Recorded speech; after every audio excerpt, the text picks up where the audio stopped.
All right, everyone, we're kind of getting started here. We have a 2013 Honda Odyssey 3.5 with a valve tap, 173,000, we'll just call it 174,000 miles. Original exhaust system sent from another shop, sent to customer.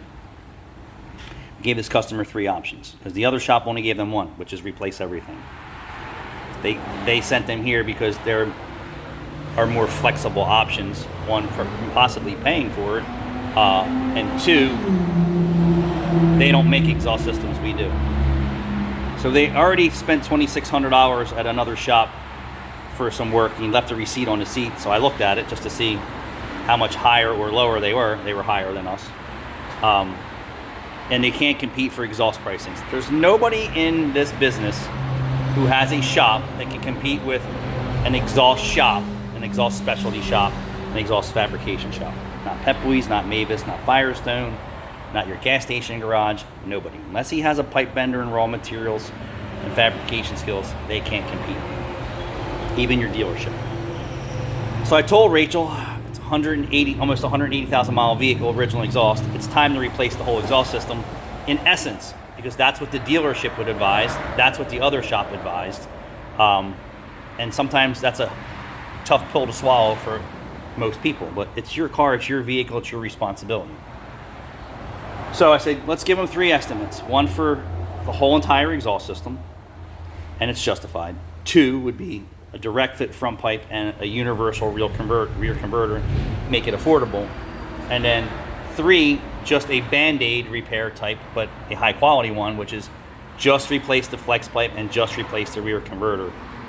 The customer was kind of confused, and he was asking a bunch of questions about 3 options. If you were buying a car for 3 payment options, you would figure it out, right, based on the options of that vehicle that you're getting. Our estimates for exhaust were the same thing.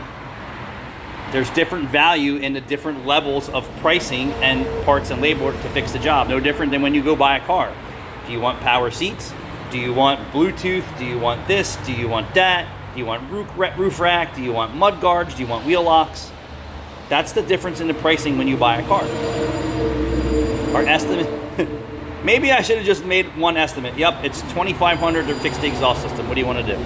Because that's what the other shop did, and they obviously didn't get the job. Any shop can bolt on exhaust parts, but at what expense? It costs a lot more at other shops than ours. So Rachel came out here and said, this guy's a little difficult. I'm like, this is simple. You've been to another shop, you just spent $2,600. They already told you your exhaust system's in bad shape, and I'm sure they gave them a price, or maybe they didn't because they know that they would be priced way out of the pricing spectrum compared to other shops. Knowing that we're the exhaust shop near their town, they advise just coming to us and see what options we could provide for them. So for me, I always like to provide some options for the customers to say, hey, this is what I advise at this condition and this mileage, and anything less than that, you're going to have to just wait for other parts to start falling off. I don't want that to happen, but this is what the challenge is that I deal with here. It used to be a time in our business where it needs a whole system and that's your only choice. It's not like that anymore. So we gave them replace the whole exhaust system, replace the front pipe with a universal rear converter, which is still very affordable in my opinion, and a very affordable option. Or you get the Yugo that's missing hubcaps with roll-up windows, manual transmission, and no air conditioning. That would be the minimum repair. All right, so I'm gonna get started on it. So let me get the truck up get the van up in the air. And remember, age factors into everything that we're doing in our base for vehicles. Abused, neglected, unsafe EcoSport. Age factors into me digging inside this engine with everything made of plastic to get to what his original problem is a coolant leak. That everything that I touch on my way in and out could break in my hands, and it's not my fault.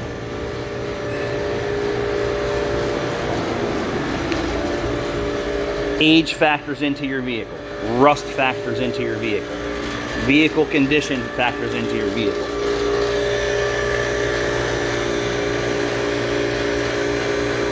Look at them. chopped to death tires.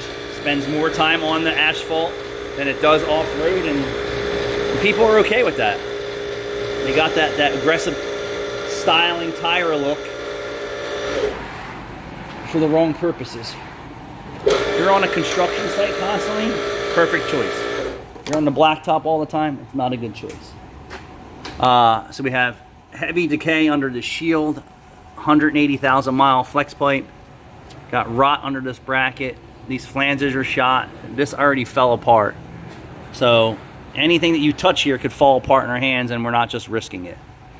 And we advised, hey, the rest of the system is not leaking right now, but doesn't guarantee that it's going to stay together. So we went from the top of the line model with all the bells and whistles, from the catalytic converters, because there's 3 on this car, one up there. So a direct fit front pipe, universal cat keeping the cost down, and then a whole new muffler system back to the tailpipe. That's your top of the line model buy. And then the middle of the road vehicle repair would be replace the front pipe and then use a universal catalytic converter and fit these 2 pieces together and hope for the best in the future for the back with your mid-level purchase. And then the next option that I gave them was cut this crap out, weld in a new piece, and cut this crap out and weld in a new piece, which is your economy repair. That's your roll-up windows, no air conditioning, cloth seats, manual trans. Spared no expense at the other shop. Control arm links, axles, tires, control arm links, alignment, rear pads and rotors for $2,600. I thought that was kind of high. You tell me what you think.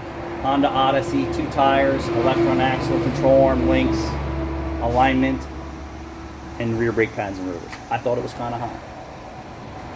I didn't break their estimate down. I'll talk with Rachel about it later to see if my brake package prices are actually a little too low, because Pep Boys is $100 more than mine. All right, guys. Thanks for watching. I hope this helped you understand how we estimate jobs for you when you're in the bay.